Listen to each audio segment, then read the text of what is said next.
Hey guys, we got the Judgment card here now, and we have the Ace of Swords here. Somebody may have made you mad. Somebody could have cut you off.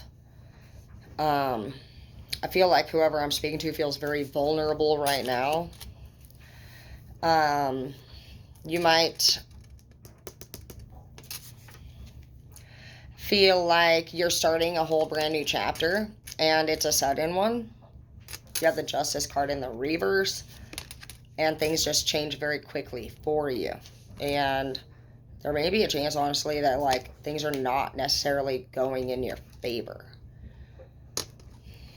The reason it looks like why things are maybe not going in your favor is because there could be somebody in the relationship that's just not thinking very clearly, or just not thinking very kindly. Somebody could be going through, honestly, like a divorce or a separation at this time. We have the Ace of Pentacles in the reverse. Rescued a family to safety in the reverse.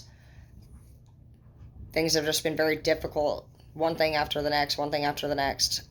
It seems like you're going through a tower moment here, and when we go through a tower moment, everything in your life is taken away from you, and it falls to the ground.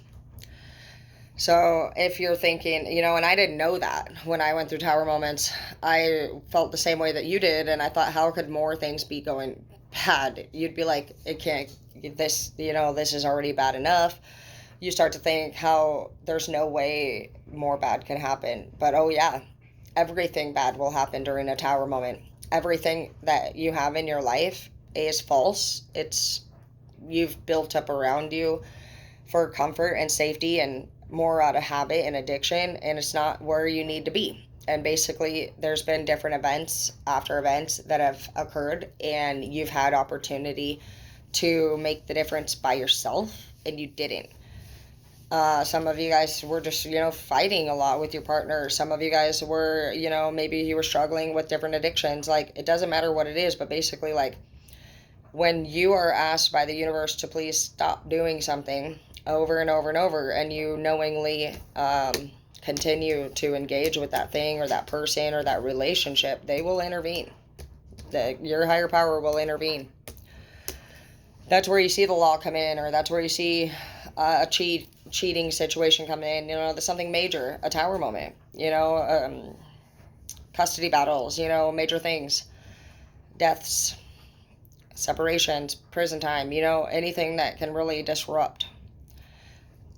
God puts there because you're not taking care of yourself, even as an adult, and as children, we're told by our parents a lot of times, what to do. But when we become adults, it's like we think we can just run rampant and do whatever we want.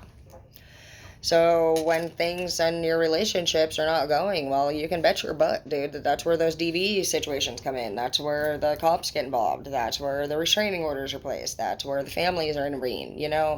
People know you better than sometimes we want to admit they do. It's not even about us knowing ourselves better than other people know us. It's that we don't want to admit things that we're not willing to stop doing, so we might as well just pretend like we don't hear what they're saying and be blatantly disrespectful. We can do that for as long as we can get away with it. Somebody usually along the way, hopefully you have in your life, is going to stop you from doing that. It's a blessing, honestly, to have people in your life come in and put a stop to what you're doing. Yeah, 501's in the reverse. This relationship was a no-go. One person was doing all of the work, and the other person was doing nothing but being rude and unkind and hateful. This person doesn't have any self-love. This person didn't even respect. I don't feel like this person respected their parents.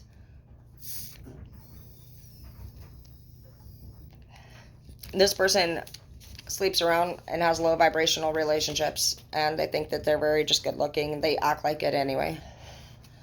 They act like they're tough and that they're so amazing and that they have all this great stuff going on. But the truth about this person is that this is the front that they put up, and if you spend enough time with them, they know that you're going to get to know them. They know that they don't really have real goals. They're not really planning on doing the shit that they said they would do. So they're not going to admit that. Some of you guys stayed with this person longer than they expected to stick around. They did catch feelings for you, but they were never planning on actually following through with what they said they were going to do with you. So then they were in this situation, you know what I mean? And you started to notice this about this person, and you wanted answers. Why the fuck are we not following through with the plans that we said we were going to make? So in their eyes, you started looking miserable, boring. They told you that. You're always bitching all the time. You always bitch, and that's why. So this person went out and did it with other people, because that's what makes them feel good about themselves. Even though you know what to do to accomplish goals, and you really did pay attention to all this person's needs and interests and wants, and you came through. But that's what this person always does, is he finds women, or she finds men like your type. That's their type. You're their type. And they're your type. Just as much as you think, oh, I'm getting fucked over, this person fucks people over. And, it's crazy to you to maybe think, like, how could this person get so far? Well, they won't get that far. Eventually, you could choose to be the person that puts an end to it. And the best way to put an end to anybody that has a big ego like this and just comes and goes as they please is to actually leave them and set boundaries and tell them what they are, expose them. You could be dealing with something called a covert narcissist. And covert narcissists are able to function in society, and they look like they're really great people. They know how to talk all the right things, and they know how to even have great customer service. It's not until a covert narcissist is actually exposed that they start to get a little bit upset and frantic and reveal their true underlying nature. They're different than a narcissist. Covert narcissists are able to actually function very, very, very well in society, and they come off as the quiet person. You wouldn't see them as a regular narcissist, because typically narcissists are very cocky, self-centered, egotistical, and they want to make everything all about themselves, and the topic typically will turn to them everywhere you go. But a covert narcissist is different. He is somebody who has all of those characteristics but is quiet. The complete opposite. They don't say a lot, so they look like the quiet person in the room. Maybe even somebody that keeps to themselves. Could even be classified as even like a nerd or a geek or somebody that doesn't pay attention to much, but this person hears everything. Everything.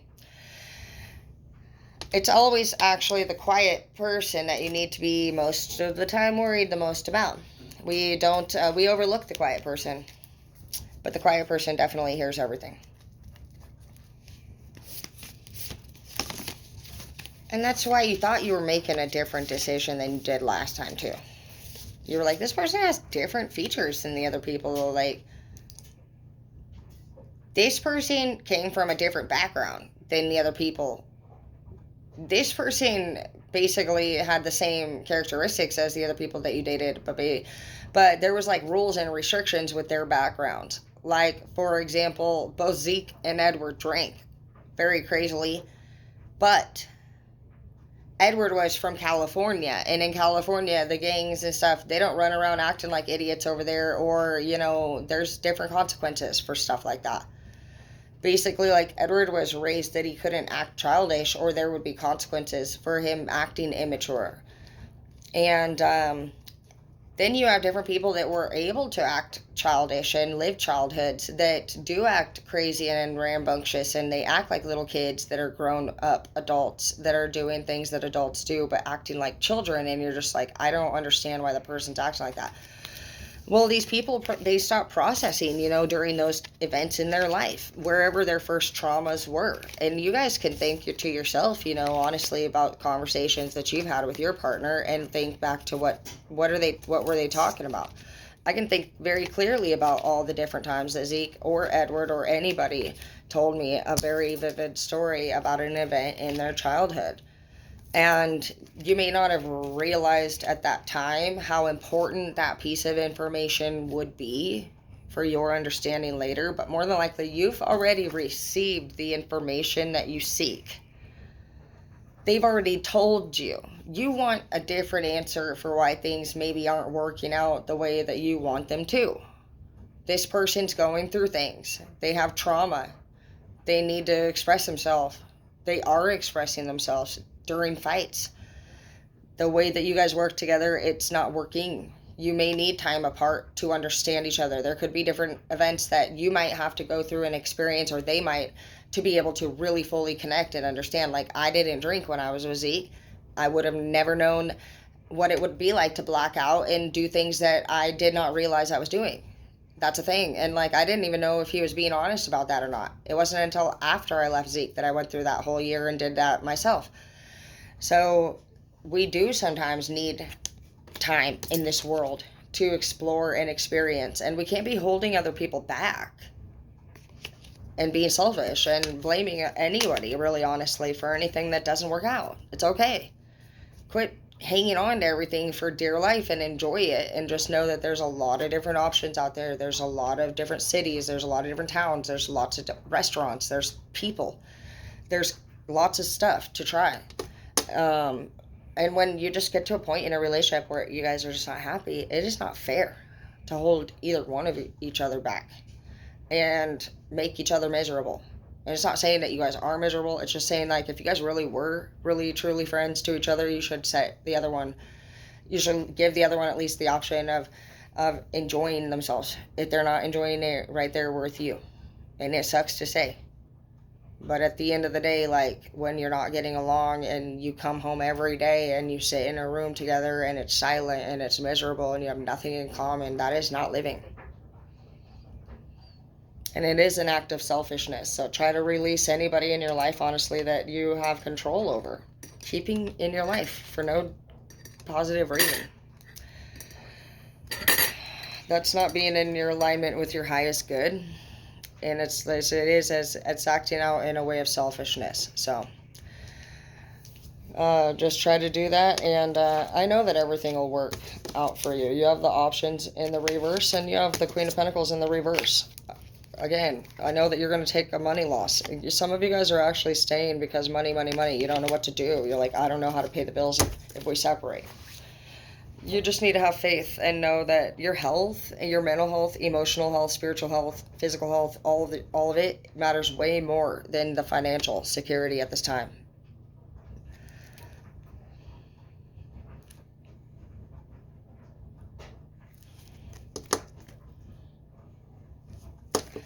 Plus, money isn't even the God's product, it's the devil's. So if you would choose to focus on a 3D thing over your 5D thing, which is your spiritual,